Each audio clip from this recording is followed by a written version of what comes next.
We live in an age where we can scan every fold of the brain, but still can't locate peace. We've become masters of measurement, yet strangers to meaning. Every study brings more data, but not more wisdom. We've learned the language of the mind, but forgotten how to listen to it.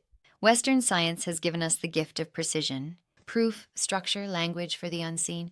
Eastern practice, meanwhile, has spent centuries mapping the interior, how to witness thought, how to touch silence, how to dissolve into awareness. It knows how to turn the gaze inward, but it resists being measured. It's personal. The future of healing isn't choosing between them. It's the bridge where science meets spirit, where language meets silence. In Sanskrit, there are two kinds of knowing, Vidya and Gyan. Vidya is knowledge you can teach, what lives in the mind. Gyan is knowing you can only experience what lives in the body. You can memorize every fact about calm, but until you feel stillness move through you, it isn't yours. We're fluent in Vidya, but we are starving for Gyan. The bridge between them is attention. Attention is sacred currency, the thread that connects thought to reality. Where it goes, your life follows. But our attention has been hijacked, pulled apart, farmed for profit. We scroll, swipe, and consume until our awareness fractures into 1,000 tiny windows and wonder why we can't feel whole. The act of reclaiming your attention is the act of remembering who you are. Dr. K teaches Tritaka, candle gazing, as a way back, a flame, a focus, a conversation with your own consciousness.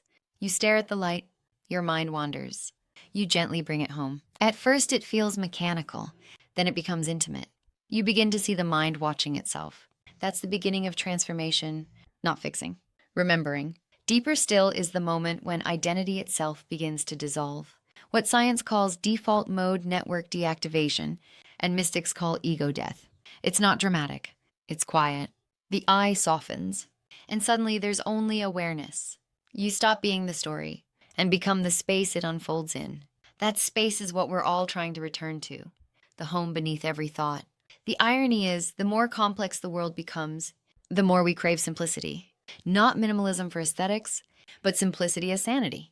Because the mind doesn't need optimization. It needs oxygen.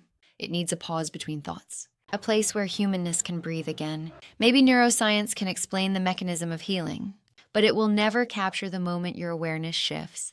Maybe the real evolution isn't knowing more. It's remembering what it feels like to be whole, to be still, to be human, to be here. Tonight's reflection: what would happen if you stopped trying to fix your mind and started listening to it instead? If you treated your attention as sacred, not something to manage, but something to revere? Because maybe healing isn't a future achievement. Maybe it's a present remembering. Nic Fai Vlogcast.